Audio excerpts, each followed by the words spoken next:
Look, here's the thing. I want you to think about the last time something small went wrong. Not a big emergency, just a small one. Maybe your phone charger died and you had to buy a new one at full price. Maybe your bus didn't show up and you had to Uber to work. Maybe your Foundong sent that text. And in that moment, you felt something. Not just the inconvenience, the underneath thing, the quiet dread of checking your account before you knew what you could afford. Most people feel that, and most people tell themselves the same lie afterwards. Once I earn more, I'll save. Or I just need to be better at not spending. That second one is the trap, because it makes you think the problem is discipline. It is not. The problem is the number. I want to show you something specific. $500. That is the number, not 10,000, not a month's rent. 500. And I want to show you why that number changes the feeling even when nothing else in your life has changed yet. I'm Ryan, and in the next few minutes, I am going to show you exactly why $500 is the real first milestone, what it actually does for you, and 5 specific ways to get there, even if you are broke right now. No judgment, no guilt, just a plan. Let's start with why 500 and not 1,000 and not 100. Here's the thing about emergency costs. They are not usually car crashes and hospital visits. Most surprise costs are between $300 and $700. A car repair, a medical bill with insurance, a vet visit, a sudden utility bill that got missed. The kind of thing that fits inside a month but not inside a day. The Federal Reserve keeps a number on this. About half of Americans cannot cover a $400 emergency without borrowing money or selling something. That is not a character flaw. That is a structural problem. Most people are one $400 moment away from a bad week, and they do not see it coming. So when you hit $500, you are not rich. You are not even comfortable, but you are past the $400 line. The most common emergency type no longer ruins your week. That is it. That is the number. A $500 emergency fund covers the most common surprise costs, which means the most common surprise costs stop controlling your life. Now, here is what most people get wrong about building it. They think it is about willpower, about eating less, going out less, being better. That is not what this is. This is about 3 specific moves, and they are not even hard moves. They are boring moves, the kind of moves that sound too small to work. Move 1. Automate it before you see it. The day you get paid, before you open any app, before you look at anything, $20 goes to savings. You do not feel it leave because you never had it sitting in your checking account. It just goes over a year. That is $240 without you noticing. You do not need discipline for this. You need a calendar reminder and 5 minutes to set it up once. Move 2. Find the bleeding you are not looking at.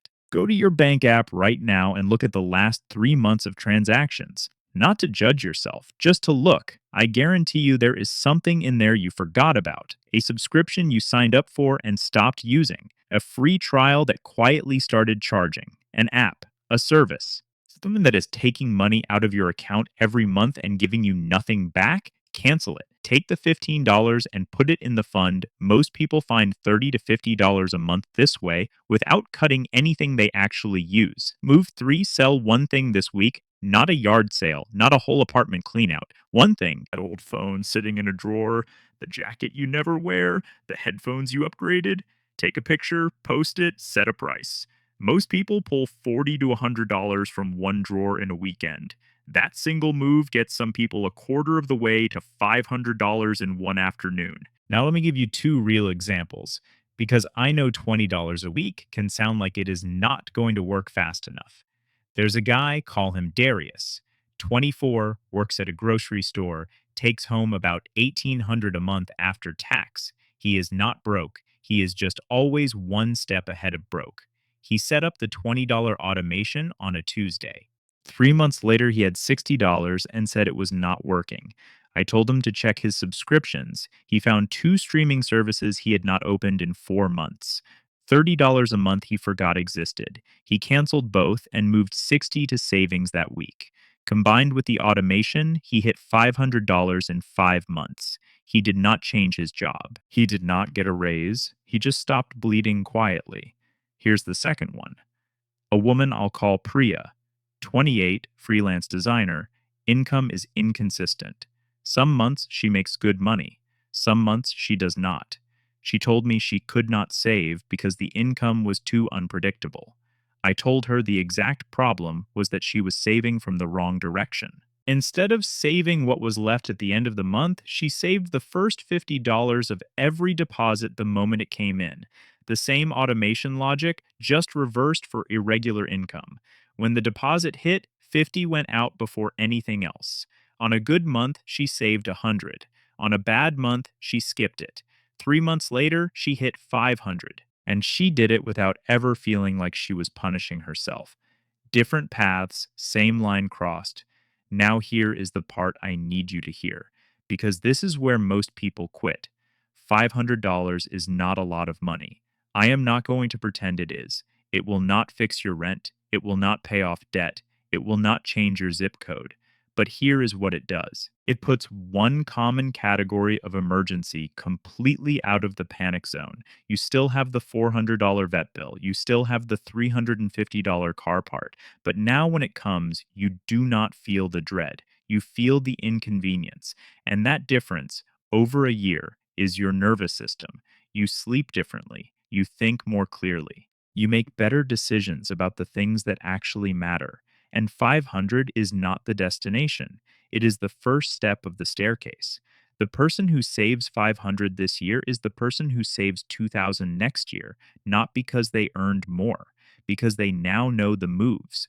Automation, subscription audit, selling stuff. They know how the staircase works, and the staircase is walkable. Quick recap because I want this to stick.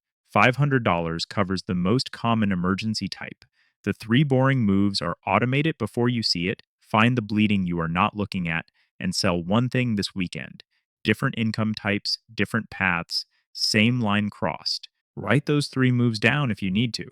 Automation, subscriptions, one sell. They are the whole plan. Here's the reframe I want you to leave with. You are not bad with money, you just have not built the number yet. And the number does not care about your discipline. It cares about the system you set up once and then forget about. Open your phone app right now. Set the automation for $20 the day you get paid next, then come back to this video and leave a comment. What is one thing you are going to cancel this week? Go do that today. $500 starts with one automatic 20 and one thing you are not using anyway.